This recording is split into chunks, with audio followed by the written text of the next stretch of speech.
मैं करूंगी कि मैं अपना पातिव्रत धर्म निभाऊंगी, आपको भोजन पवाना है, आपकी जो जो उपयोगिता उनकी पूर्ति करना, ये मेरा धर्म है, वो मैं करूंगी। पर क्योंकि आपने एक वैष्णवों का अपराध किया है, इसलिए एक नियम तो मैं धारण करूंगी, और वो ये कि अब जीवन में आपको अपना मुख नहीं दिखाऊं। हमारे महाप्रभु जगन्नाथ जी के मैं चरित्र सुना रहा था कई बार कथाओं में, आपने सुना भी होगा, अंगद जी महाराज का चरित्र आता है।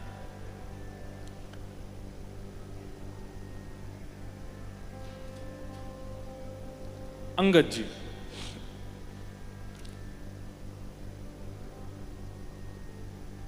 अपनी पत्नी से बहुत प्रेम करते थे, पर ठाकुर जी के प्रति कोई भाव नहीं था। उनकी पत्नी अंगद जी से ब्याह करी तो ये शर्त रखी थी कि भाई आप जैसे चाहे जीवन जिए, पर मेरी भक्ति में आप विघ्न मत डालिएगा। तो अंगद जी बोले, देवी तुम मुझे इतने प्रिय हो, तुम चाहे कथा सुनो, कीर्तन करो, सत्संग करो, जो तुम्हारा मन हो वो करो। सब लोग इधर देखना, हाँ ध्यान से सुनना। तो मैं देखूं तो आपका देखना जरूरी नहीं है। महाराज जी कहां देख रहे हैं, कौन आया, आप मत देखो, आप तो यहीं देखो।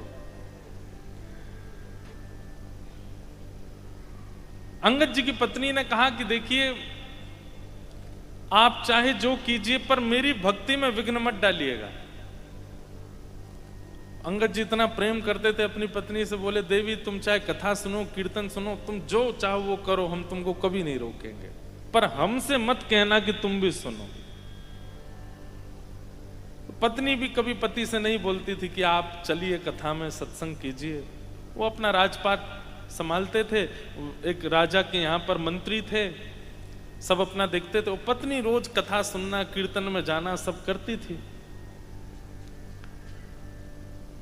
एकादशी का दिन तो एक महापुरुष थे, उन्होंने ऐसा नियम बनाया कि हर एकादशी को किसी वैष्णव के घर पर ही सत्संग होता था, और उसमें वैष्णवों की लाइन लग जाती थी कि अगला हमें कौन सी एकादशी मिलेगी।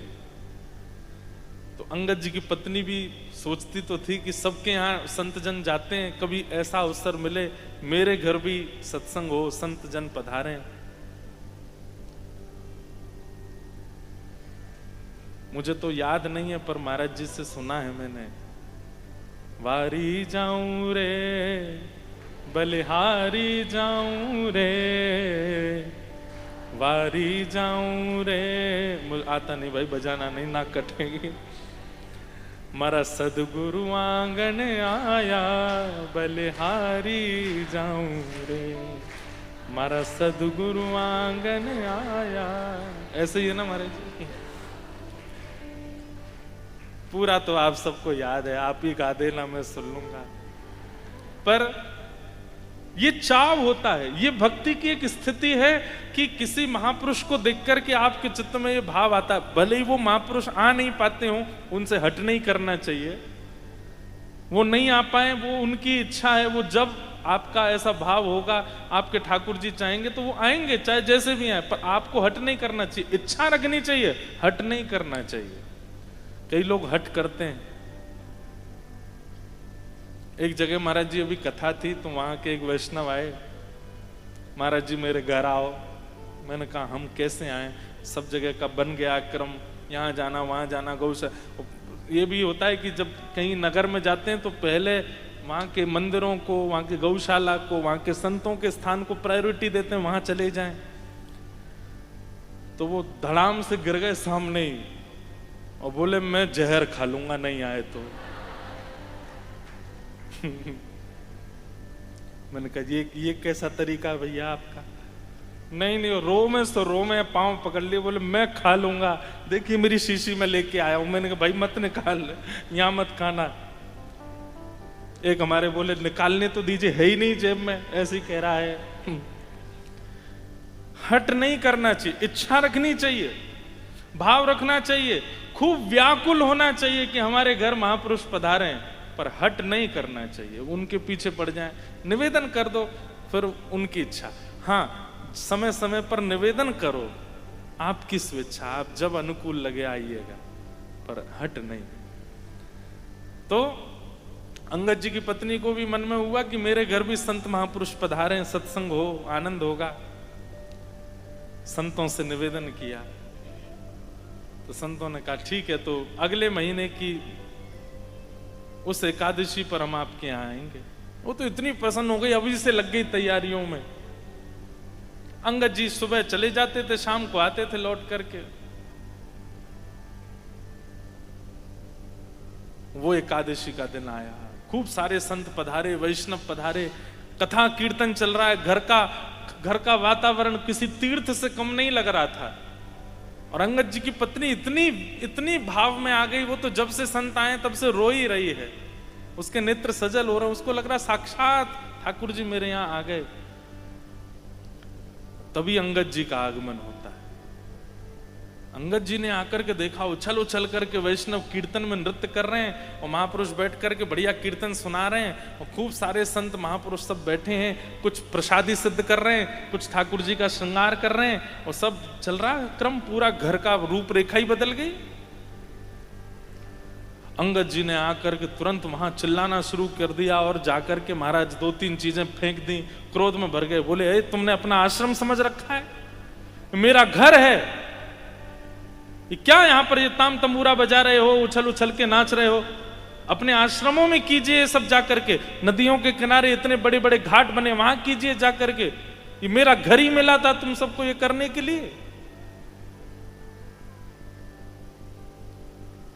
धीरे धीरे वैष्णव क्षमा मांग करके वहां से जाने लगे।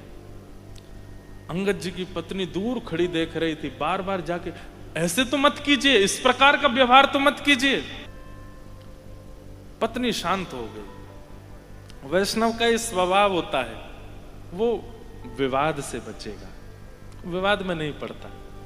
कई लोगों की ऐसी रुचि होती है महाराज जी, जैसे विवाद कहीं हो जाता है ना, 2 लोग लड़ जाएं यहाँ पे, तो वो उठ के पहले भागेगा सुनने के लिए क्या चल रहा है,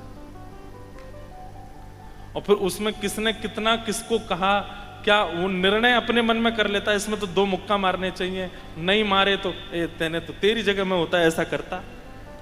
विवाद में बहुत रुचि होती कई लोगों की, पर वैष्णव का स्वरूप कैसा, कोई उससे विवाद भी करता है ना, वो अपनी हार मान करके भैया तुमको जो उचित लगता हो वो करो, तुमको जीत चाहिए जीत लो, तुमको प्रॉपर्टी चाहिए ले जाओ, तुमको धन चाहिए ले जाओ, हमको अकेला छोड़ो। विवाद में पड़ता नहीं है। अंगद जी की पत्नी शांत हो गई। जब सब महापुरुष वहां से चले गए, सब कुछ शांत हो गया, एक रात्रि तक कोई वार्ता नहीं हुई। दूसरे दिन अंगद जी तो बिल्कुल सहज भाव में अपनी पत्नी के पास गए। देवी आज बाल भोग नहीं पवाया। पत्नी ने मुख ढक लिया, बाल भोग लेकर के आई, पधरा दिया। आज तक कभी मुख ढका देखा नहीं था उसका। पूरा दिन हो गया पूछते पूछते, पर वो शांत मौन हो चुकी थी। रात्रि में पूछने लगा, आप ये कैसा व्यवहार कर रही हो, ऐसा मुख क्यों ढक लिया तुमने? बोले देखिए विवाह तो आपसे हुआ मेरा, 7 फेरे आपके साथ लिए मैंने, मेरे पिता ने कन्यादान आपके हाथ में किया मेरा, उसका निर्वहन तो मैं करूंगी कि मैं अपना पातिव्रत धर्म निभाऊंगी। आपको भोजन पवाना है, आपकी जो जो उपयोगिता उनकी पूर्ति करना, ये मेरा धर्म है, वो मैं करूंगी। पर क्योंकि आपने एक वैष्णवों का अपराध किया है, इसलिए एक नियम तो मैं धारण करूंगी, और वो ये कि अब जीवन में आपको अपना मुख नहीं दिखाऊंगा। जब जब मेरे सामने आप आएंगे घूंघट कर लूंगी, आपको छोड़ के जाने वाली नहीं हूं, मैं रहूंगी साथ में, सब करूंगी, अपना पातिव्रत धर्म निभाऊंगी। लेकिन इसी को कहते हैं देह से त्याग ना करना, मन से त्याग देना।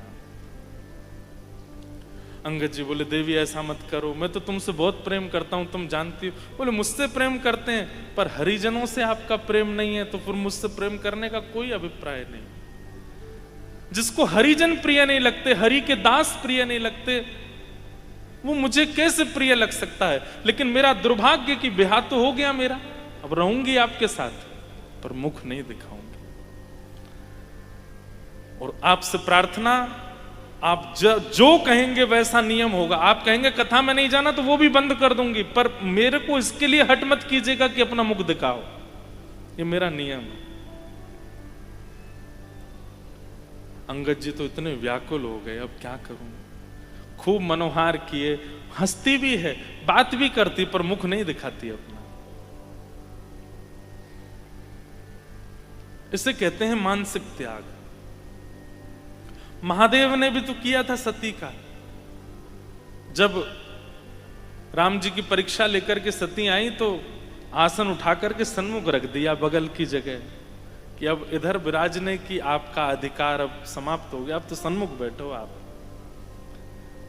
महादेव ने भी कोई पूरा त्याग, देह से त्याग कर दिया वैसा नहीं, मानसिक त्याग किया।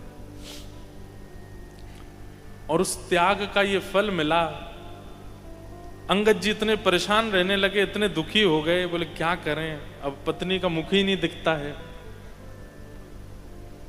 एक दिन जा रहे थे घोड़े पर बैठ करके, ऐसी कथा चल रही थी, सब लोग बैठ के सुन रहे थे, व्यास जी कथा सुना रहे थे। अंगद जी महाराज बोले ये कथा ही आई थी मेरे जीवन में, इसी ने ही मेरा घर पूरा। तब कथामृतम तप्त जीवनम, कई महापुरुष इसका अर्थ ऐसा लगाते, तप्त जीवनम। हे ठाकुर जी, आपकी कथा जो है वो जीवन को तपा देती है, लेकिन इसका वास्तविक अर्थ यह है कि जीवन के जितने ताप हैं वो आपकी कथा से दूर हो जाते हैं। जाके बैठ के बोले सुनूं तो सही, ऐसा क्या है इस कथा में जिसके लिए पत्नी ने मेरा त्याग कर दिया। जैसे अंगद जी कथा में जाके बैठे, ध्यान पूर्वक सुनने लगे एक एक शब्द को, नेत्र बंद हो गए, ऐसी अनुभूति होने लगी जैसे मानो कितना सुख, कितना आनंद, कितना रस, अपनी सारी आपत्ति विपत्ति सब भूल गए। ठाकुर जी की मधुर लीला सुनते सुनते भाव में चले गए श्री अंगद जी महाराज। जैसी कथा विश्राम हुई, आरती होने लगी, अंगद जी उठ करके व्याकुल हो गए, पूछने लगे भैया ये क्या हुआ, सब खड़े क्यों हो गए। बोले कथा विश्राम हो गई। विश्राम हो गई? बोले हाँ। कथा सुनने का असली अर्थ यही है कि विश्राम हो जाए और आप व्याकुल हो जाओ। बोले हो गई कथा? अंगद जी बोले अब कब होगी? बोले अब तो आज 7वां दिन था, कथा विश्राम हो गई, अब तो पास के गांव में कथा होगी महाराज जी की। अंगद जी ने पता पूछ लिया, अगले दिन वहां पहुंच गए, वहां कथा सुनने लगे। 7 दिन वहां कथा सुनने के बाद में अब अगला पता पूछा, अब अगली कथा कहां? बोले उधर के शहर में, तो वहां पहुंच गए, वहां जाके सुनने लगे। धीरे धीरे ऐसी स्थिति हो गई, पहले तो अंगद जी घर आके जिद करते थे पत्नी से कि मुख दिखाओ, पर अब अंगद जी को भी कोई चिंता नहीं, चुपचाप आते, प्रसाद पाते, सो जाते। कुछ दिनों के बाद वही कथा फिर से अंगद जी के नगर में हुई। अंगद जी कथा सुनने गए, जैसे ही एक भाव में कीर्तन किया व्यास जी ने, तो सब 2-4 लोग उठ के नृत्य करने लगे। अंगद जी महाराज खड़े हो गए, नेत्रों से अविरल अश्रुधार और ऊर्ध्वबाहु होकर के जब कीर्तन में नृत्य करने लगे, सब देखने लगे उनको। तभी वहीं आगे बैठी थी अंगद जी की पत्नी। दोनों को ही नहीं पता था कि कथा सुनते हैं दोनों। अंगद जी को तो पता था कि पत्नी जाती है, पर पत्नी को नहीं पता था कि अंगद जी को भी चाव लगा है कथा सुनने का। तो जब कोई नृत्य करता है, सबकी दृष्टि पड़ती ना, तो अंगद जी की पत्नी ने ऐसे देखा कौन नृत्य कर रहा है, और जैसे ही देखा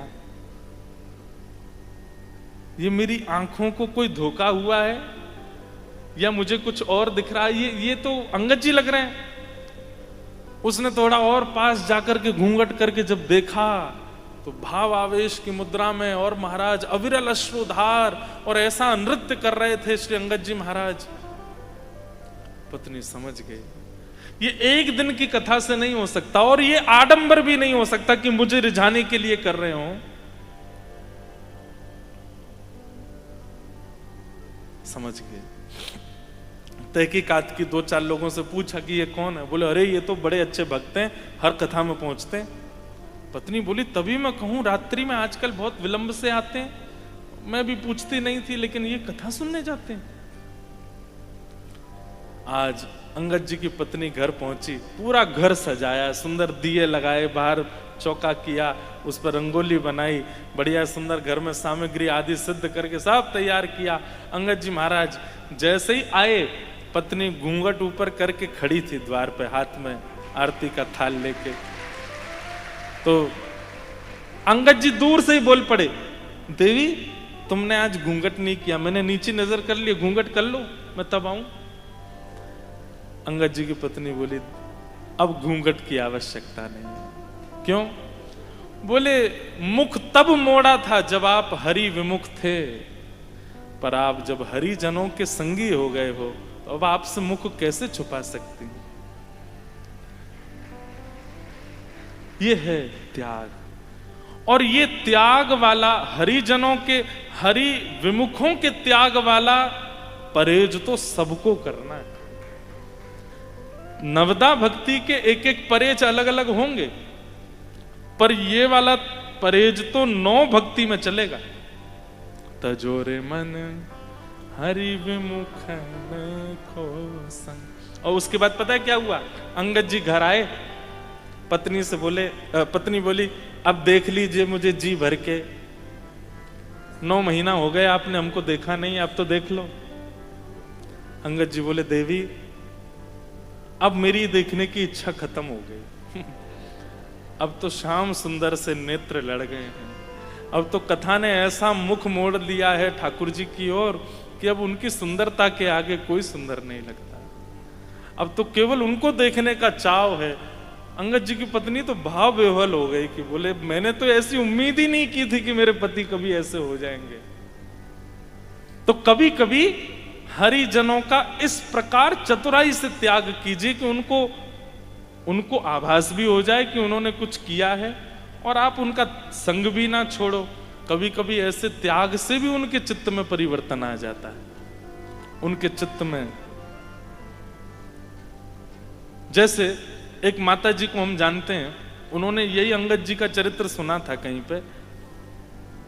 उनका बेटा व्यसन करता था और व्यसन छोड़ नहीं रहा था, और मुझसे बोली, महाराज जी आप कहते हैं हरि विमुखों का त्याग करो, मैं अपने बेटे का त्याग कैसे करूं? मैंने कहा, मैया आप जो हमने अंगद जी के चरित्र में आपको सुना उससे कुछ लगे तो आप देखो। महाराज जी उन्होंने रोटी छोड़ दी, सब्जियों पर आ गई माता जी, सब्जी खाती। और बेटे ने एक दिन पूछा, पत्नी ने भी कहा, बोले माता जी रोटी नहीं खाती। बेटे ने एक दिन पूछा, माँ क्या बात है आप रोटी नहीं खाती? कोई नहीं, कुछ नहीं। बेटे को बताया नहीं, छोड़ दिया बस। कई लोग होते हैं वो ढिंडोरा पीट देते पूरे नगर में, हम चप्पल छोड़ रहे हैं, हम तो पहनते ही नहीं ना, हम तो सब त्याग कर दिया हमने, पर ढिंडोरा नहीं पीट रहे। माता जी ने खाया नहीं, तो बेटे ने जाके पूछा, माँ आप रोटी नहीं पाती? मुझे बता रही थी गृहिणी, क्यों नहीं पाती? लाला तुझसे 1000 बार कहा तू व्यसन छोड़ दे, तू नहीं छोड़ता, इसलिए मैंने ही अन्न का त्याग कर दिया। अब जब तक तू व्यसन नहीं छोड़ेगा तब तक अन्न नहीं सेवन करूंगी। बेटे ने विचार किया, मेरे लिए मां से बढ़ के व्यसन है। उसी दिन व्यसन का त्याग कर दिया और मां ने उसी दिन से रोटी खाना प्रारंभ किया। बेटे ने फिर व्यसन किया नहीं। फिर वो आई माता जी, उन्होंने मुझे बताई ये बात, बोले महाराज जी अब ठीक है, बेटा ने व्यसन छोड़ दिया, मैंने भी रोटी शुरू कर दी। तो ये त्याग, तजोरे मन हरि विमुखन को संग। ऐसा तो हो ही नहीं सकता कि हम मेरे से लेके आप तक के परिवार में कोई ऐसा नहीं हो जो हरि विमुख ना होगा।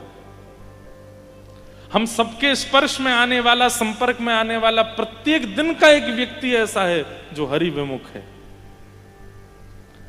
जिनसे आपका कोई काम निकलना है और उस काम से अगर आप हरि के समीप पहुंचने वाले हो तो संपर्क रखने में कोई हर्जा नहीं है।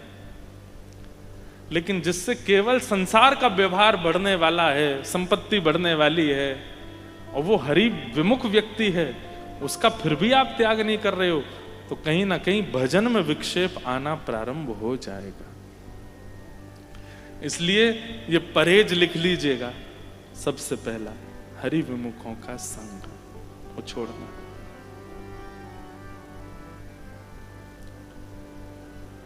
नवदा भक्ति पर हम लोग चर्चा करें। 3 भक्ति की भाव हमको सुनाने हैं। तो श्रवणम कीर्तनम विष्णु, स्मरणम पाद सेवनम, अर्चनम वंदनम दास्यम सख्यमात्मनिवेदनम। तो श्रवणम, कीर्तनम और स्मरणम, ये 3 दिन हम इन तीनों पे चर्चा करेंगे। इन 9 भक्तियों के 9 आचार्य बताए गए कि 9 भक्तियों को किन किन आचार्यों ने किया। उन आचार्यों का यदि हम पालन करेंगे तो ये 9 भक्ति हमारे चित्त में भी आ जाएगी। श्री विष्णु श्रवणे परीक्षित भवत् वैयासकी कीर्तने प्रहलाद स्मरणे तदंग्रि भजने लक्ष्मी पृथु पूजने अक्रूरस्तव बिंदने कपिपते दास्येतु सख्योर्जुन सर्वस्वात्मनिवेदने बलिरभूत् पर्यातिरेषां फलम्। नवदा भक्ति के 9 आचार, बहुत सावधानी से सुनो। सबसे पहली भक्ति कौन सी है? श्रवण भक्ति। और श्रवण भक्ति के आचार्य हैं श्री विष्णु श्रवणे परीक्षित भव, श्री परीक्षित जी महाराज। हमारी भागवत के जो श्रोता परीक्षित जी हैं, ये नवदा भक्ति की प्रथम भक्ति के आचार्य हैं। भक्तमाल जी में कहते हैं, श्रवण रसिक कहूं सुने ना परीक्षित से, पानहु करत लागी कोटि गुण प्यास है। बहुत सावधानी से सुनिएगा सब लोग।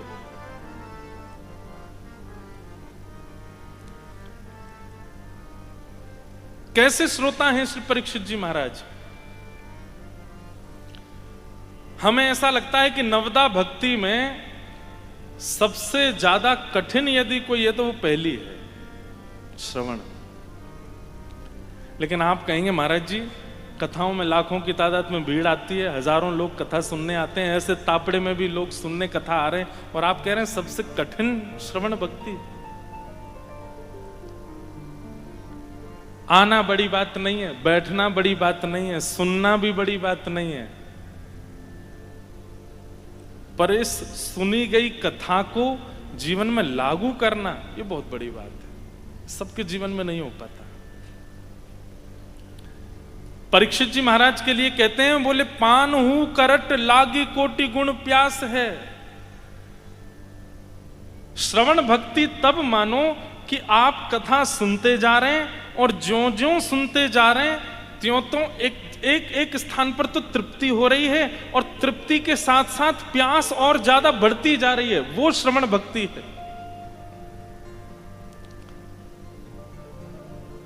कथा सुनने के बाद में ऐसी स्थिति हो जाए, तृप्ति का अनुभव हो गया, अब बस बहुत मिल गया, हमको प्राप्त हो गया, अब पूर्णता है, ये श्रवण भक्ति नहीं है।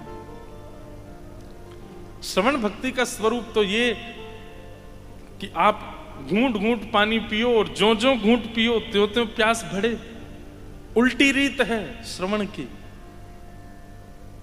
और इच्छा बढ़े और कामना बढ़े और सुनने की लालसा बढ़ने लग जाए, वो श्रवण भक्ति। और ऐसी भक्ति श्री सुखदेव जी महाराज, परीक्षित जी महाराज में। भागवत के 10वें स्कंद में जब कृष्ण लीला प्रारंभ होती है, बहुत सावधानी से सुनिएगा। 4 दिन से परीक्षित एक आसन पर बैठे हैं, ना अपने पांव सीधे किए, ना अपनी कमर टेढ़ी मेढ़ी की है, ना एक बार भी लेटे हैं, ना कुछ पान किया, ना कुछ खाया है। 4 दिन से अनवरत सुखदेव जी महाराज की कथा श्रवण कर रहे हैं। और 4 दिन बाद जब श्री सुखदेव जी 2 श्लोकों में पूरी कृष्ण लीला सुना देते हैं,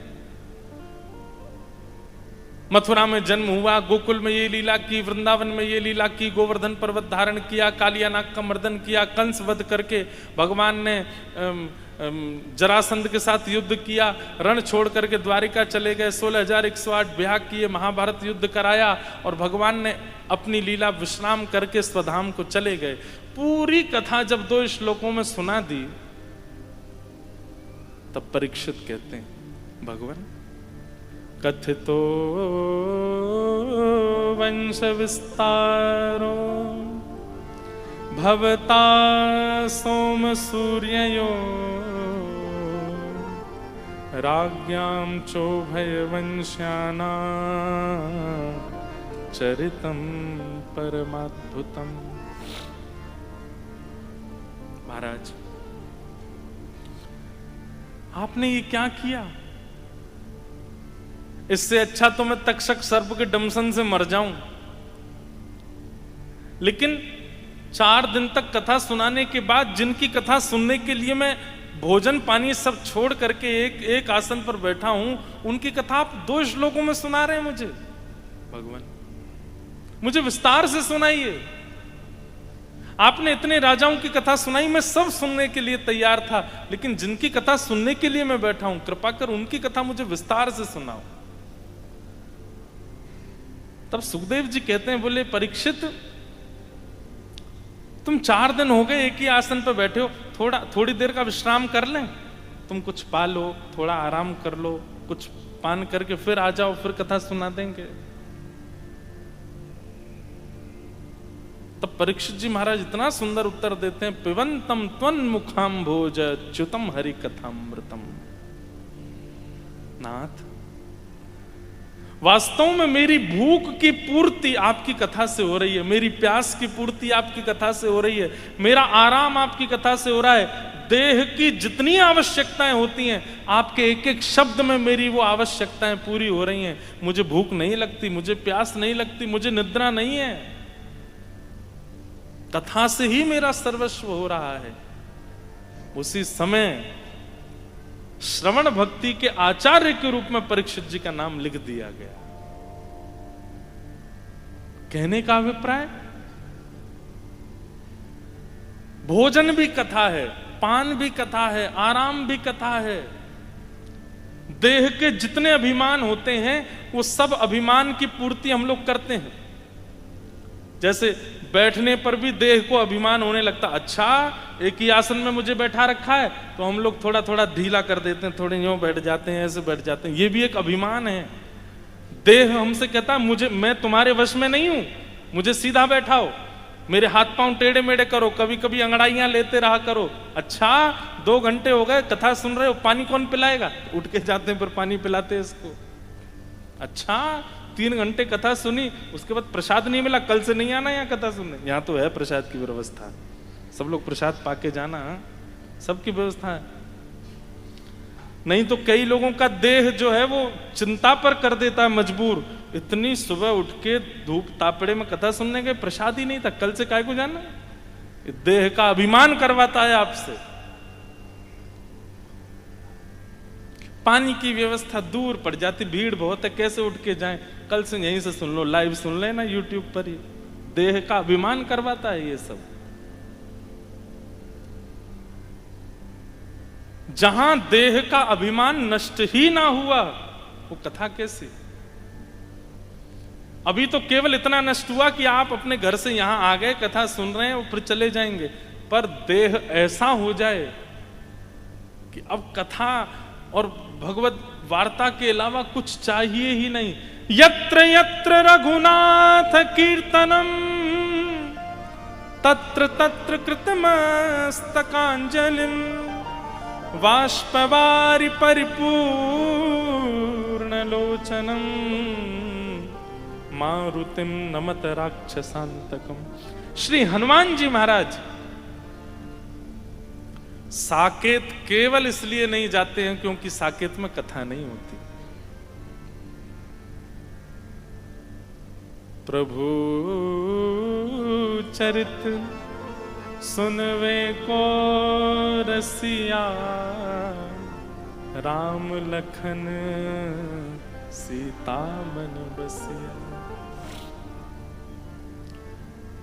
अब आप लोग यहां बैठे हो तो सब लोग इसमें मना ही करोगे, लेकिन आपको अगर प्रलोभन दे दिया जाए कि एक स्थान पर आपको बढ़िया एसी एयर कंडीशन रूम मिलेगा, सुबह शाम जो चाहोगे पाने को मिलेगा, जैसे चाहोगे पीने को मिलेगा, सब कुछ सुविधाएं A to Z मिल जाएंगी, कुछ करने की आवश्यकता नहीं है, पड़े रहो, खाते पीते रहो, मस्त रहो। कहीं घूमने जाना, हवाई जहाज की टिकट आ जाएगी, बिजनेस क्लास में बैठ के घूमने चले जाओ, वहां जाओगे वहां बड़ी गाड़ी आएगी लेने, सब कुछ सारी व्यवस्थाएं मिलेंगी। जीवन पूरा आपका व्यवस्थाओं से युक्त हो जाएगा, लेकिन कथा नहीं मिलेगी। सब राजी हो जाओगे। अभी सब कह रहे नहीं महाराज जी हम नहीं जाएंगे, पर नहीं, सब राजी हो जाओगे। पर श्री हनुमान जी महाराज साकेत जाने से पहले हनुमान जी राम जी से कहते हैं वहां कथा होती है। राम जी कहते हैं जहां मैं प्रत्यक्ष विराजमान हूं वहां कथा क्यों सुननी तुमको, रोज आ जाना, मेरा दर्शन कर लेना। हनुमान जी कहते हैं प्रत्यक्ष में तो केवल 2 नेत्रों को आप दिखाई दोगे, पर कथा में तो रोम रोम को आप सुनाई देते हो नाथ। प्रत्यक्ष में तो केवल इन 2 को सुख मिलता है, प्रत्यक्ष में तो केवल इन 2 पुतलियों को सुख मिलता है, पर अप्रत्यक्ष में जब कथा होती है तो ऐसा लगता है मानो रोम रोम होऊं मैं तो श्रवण मयी रे, कृष्ण नाम जबते श्रवण सुनो री आली, भूली री भवन में तो बावरी भई रे।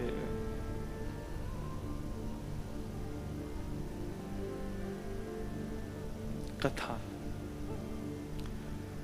कथा के प्रति, हरि चर्चा के प्रति, हरि वार्ता के प्रति ऐसी तत्परता सुखदेव जी में देखी जाती है और परीक्षित जी में देखी गई, इसलिए उनको श्रवण भक्ति का आचार्य बताया गया। भोजन त्याग दिया, निद्रा त्याग दी, आराम सब छोड़ दिया कथा के आगे, कथा सर्वस्व है। ये श्रवण भक्ति के आचार्य। अब मन में एक भाव आया था कि आचार्यों पर चर्चा करेंगे कि नवदा भक्ति के आचार्य कौन हैं, और फिर उसके बाद नवदा भक्ति के देवता कौन से। वैसे तो श्रवण कीर्तन स्मरण पाद सेवन अर्चन वंदन दास्य सख्य आत्मनिवेदन 9 भक्ति से सारे ठाकुर जी रीझते हैं, पर कुछ ठाकुर जी ऐसे हमारे धराधाम पर जिनमें एक भक्ति का लोभ ज्यादा है। जैसे भक्त गावे सब ठाकुर सुनते हैं, पर सब ठाकुरों में एक ठाकुर ऐसे हैं जो बहुत ज्यादा सुनते हैं।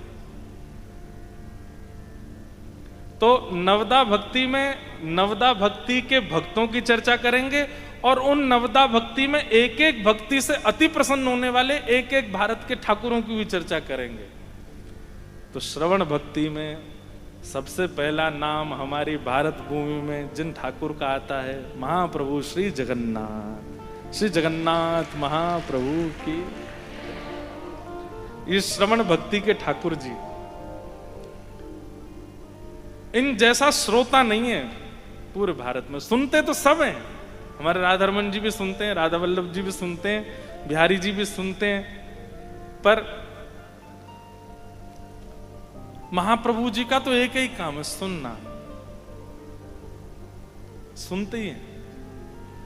वो नेत्र ही इतने बड़े कर करके बैठे हैं कि इतने सारे लोगों में मुझे किसी का मुंह चलता दिख जाए कि कोई कुछ बोल तो रहा है, और मैं उसको देख लूं, दूर से सुन लूं उसकी बात क्या है।